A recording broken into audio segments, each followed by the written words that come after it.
I think it was the wish of our old people that our young people would know the true history of the things that they suffered, they endured to make sure that they could survive and to be able to let our young people know how important it is to respect their survival.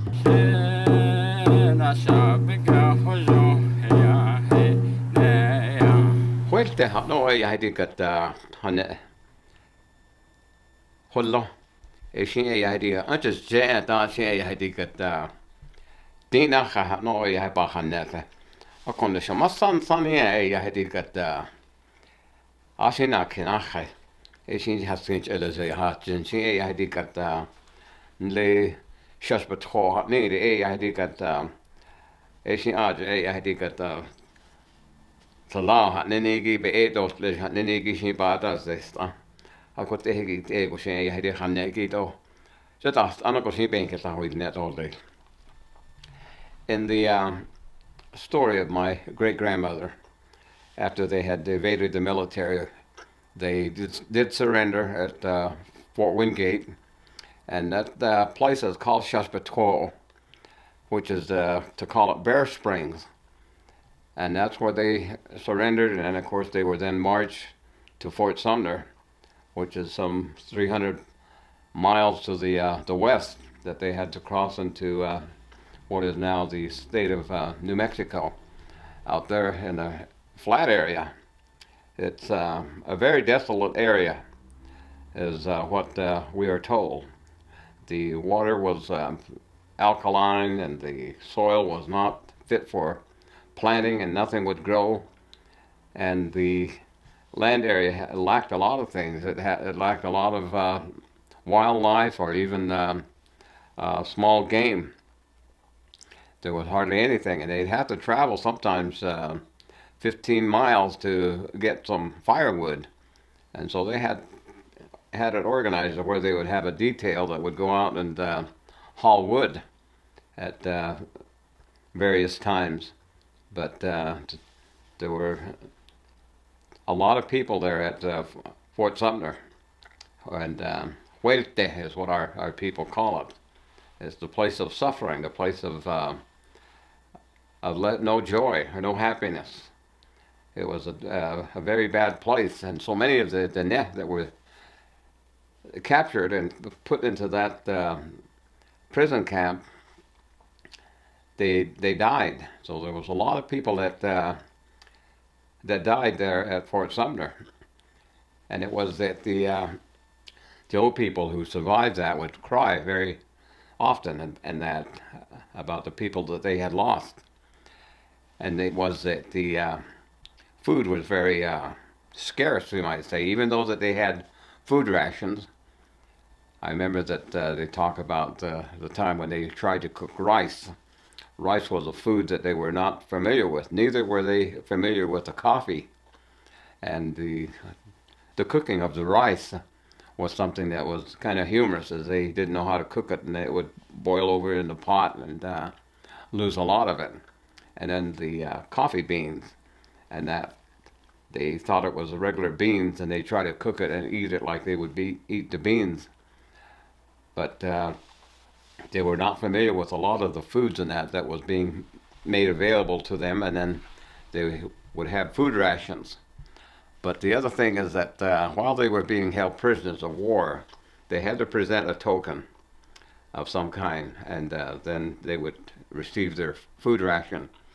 But the silversmiths in the that were being held captive could actually make counterfeit tokens. They could make it appear if it was an actual token, and they would trade it for additional food. Then the housing that was available, again, here she talks about the time that they would actually just dig a hole in the ground and cover it with something, and live in the underground little huts, and that they would construct.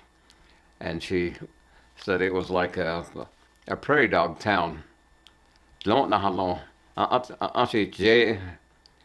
Is what she would say, and the men did what they could to provide for their families and their children and so on, and some would even escape out of the prison camp and make it into the Sandia Mountains and that, and actually acquire some food, which would be taking an elk or some kind of a large animal, and then of course bringing the meat back to the prison camp.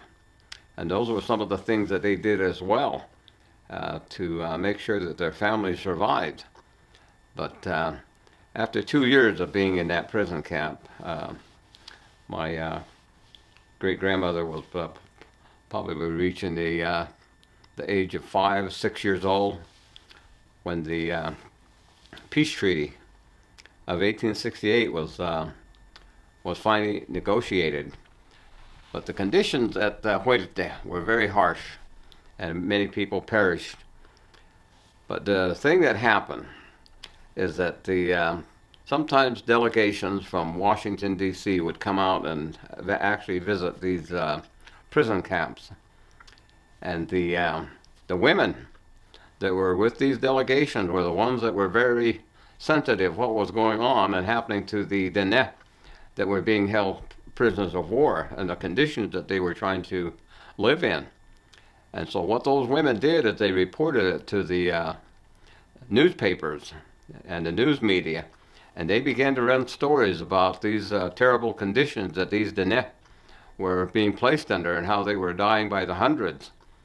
And the military began to look very bad in the eyes of the general public. And so finally, when these undesired publicity came to the military, and they decided, well, maybe we better sign a peace treaty with them. And so they eliminated Carlton from his position because his goal was to eliminate the Dene entirely. And he had chased Manuelito and his group for 2 years into the mountains and so on. So he referred to them as the wolves of the mountains. And he felt that they should be exterminated completely. But Manuelito was very wise to surrender to the friendly officers and that when he did surrender. And then he did his very best, of course, to keep as many people alive while they were in captivity as well. And the military was sort of then forced to sign a peace treaty with the Dene after that 4-year period. And so in 1868, they finally were able to negotiate some kind of a settlement. And the Dene would be allowed to return back to their homelands.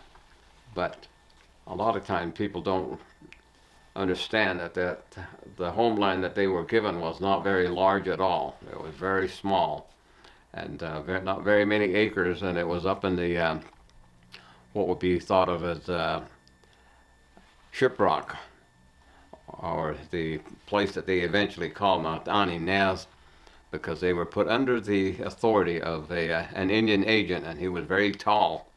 And so he was the one that they referred to as Natani Naz.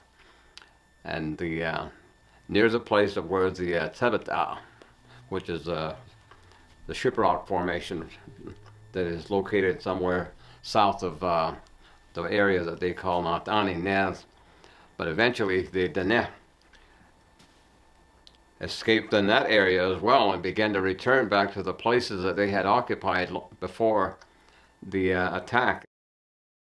While the Dene were at the Huelte, this is where they had a lot of time to share the history and the stories of Shrouding Coyote and the stories of coming to life, which is referred to as Hajine.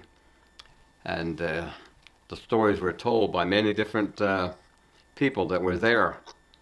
And it was a time that my great-grandmother, being very young, she listened to these stories and that were actually told by the people that had experienced some of these things. And so she learned a lot of detail about the stories that are shared during the winter months.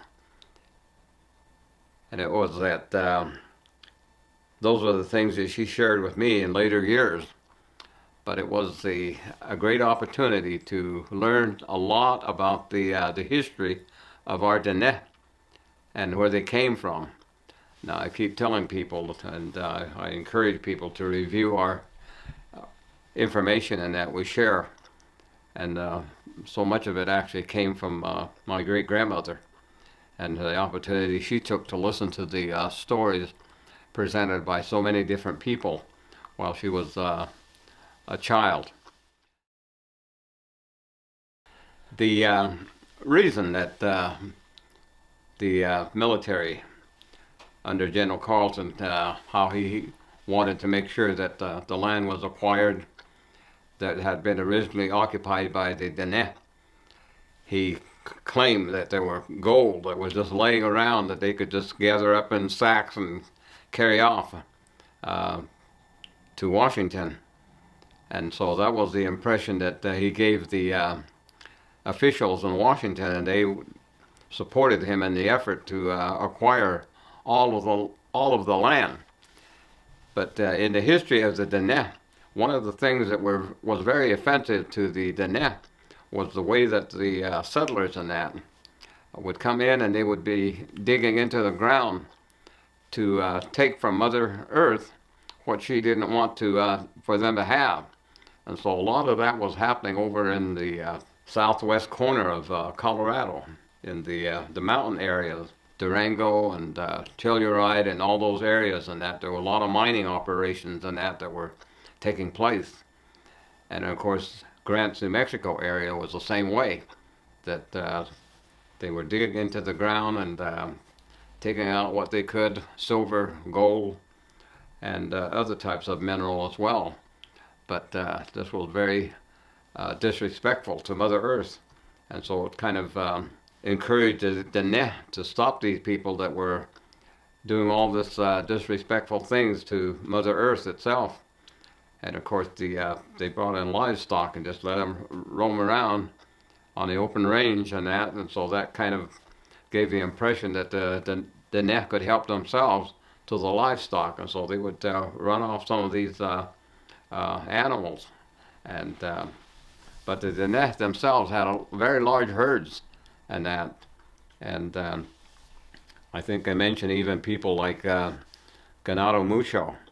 That means that man that has a whole lot or he's given much. And they were, in the language of our people, they would call him Hatzim, which is that he had many head of cattle. Bebekashistan. And so there was a lot of things that were happening and they were allowed to happen, but the Neh did not have the protection of the law. But it was the settlers and the Mexicans and that who had become U.S. citizens, and they had the protection of the military, and that caused a lot of conflict and that with the people that were trying to live peaceful life, which was the Dene. The Dene have always been a peaceful people. I had the opportunity to spend many hours with my great grandmother, uh, probably in the latter 40s and the early 50s, and I was probably very young, 10 years old. I would be herding sheep, and I would go take the sheep over to where she lived, and I would let the sheep graze out toward the big washes and that, and then I would sit with her, and she would tell me many stories and that.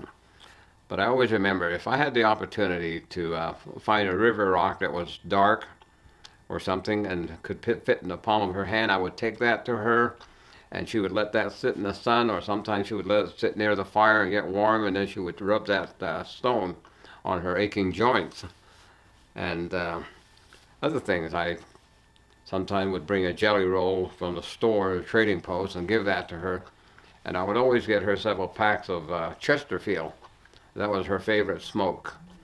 But sometimes she would run out of Chesterfield, and then we would resort to the Bull Durham in the little bags, and we have to have the paper and that, and I would roll her several smokes until she could resupply herself with the store-bought Chesterfield. But I spent time with her, a lot of time with her. And I remember when she finally passed. She passed away in the Hogan in which I was born. And she was the one that helped my mother in the delivery.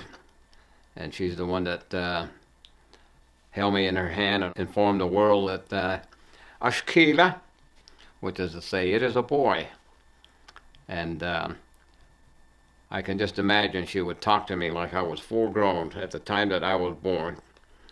And just like the grandmas used to do.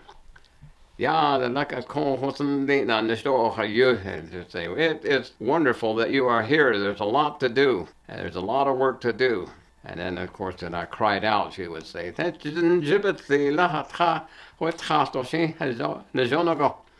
that would be like encouraging me and say, your cry is very strong. You'll be able to sing songs to me. And but there's many things that she would talk to me that I can imagine as a grandmother. She would talk to me like I was an adult from the moment I was born. So that's the way she always talked to me, as like I was an adult. I don't. She would always call me she Yasha, which means my little one. She Yasha. I remember her voice, her laugh, and everything about her in her elder years. And so she lived over 100. And when she finally passed, she passed away, as I mentioned, in the hogan I was born in. But we had to build her a new hogan. She loved the male hogan, but the hogan that we built for her was a female one. And it's about 3/4 of a mile from where she had lived for so many years. And I helped construct the hogan. And we placed her in that hogan as her final resting place. And that happened probably in the early 60s. And so the stories that we share with you, so much of it actually came from my great-grandmother, Natlintas Ba. She lived very elderly. And I learned much from her, and she was the keeper of her family. For so many years, she was without her husband for some 45 years or 40 years. But there was a lot of things that she shared with me, and the way that she lived her life as she was running from the military, and she remembered so much. Our people are still here, and I think it was the wish of our old people that our young people would know the actual true history of the things that they suffered, they endured, and to make sure that they could survive and to be able to let our young people know how important it is to be Dene and to respect their survival. I think I've tried to do my best, and I will continue to do my best to share the information, the correct information. There is so much Dene history that is polluted, and even our people that are trying to tell visitors to the Dene Nation, they even do not tell the correct story of Kenyon Deshay. And they say those rock cliff dwellings on that are Anasazi. That is so very wrong. That is so wrong. It was people that were the cliff dwellers that became Dene. That is so very important to know and to understand. We cannot continue to parrot the information that is being written out for us to supposedly to tell the story of our people.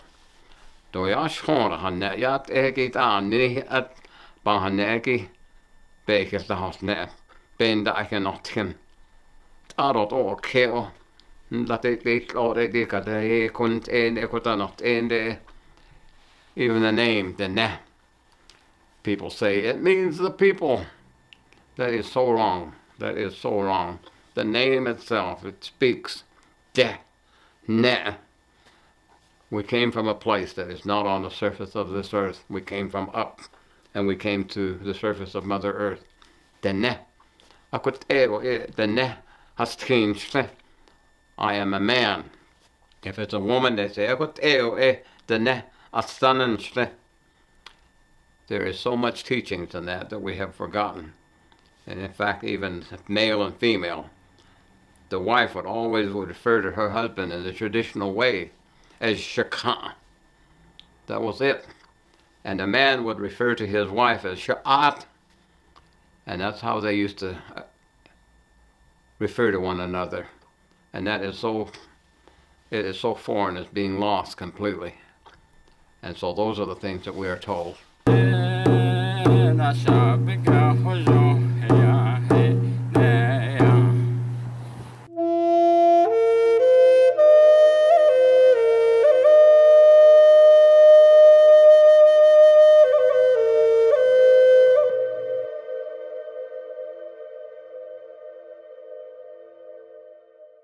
Hey, thanks for watching our videos.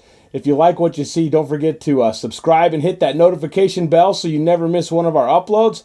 Also, head over to our website, NavajoTraditionalTeachings.com. Sign up for our email list. Okay.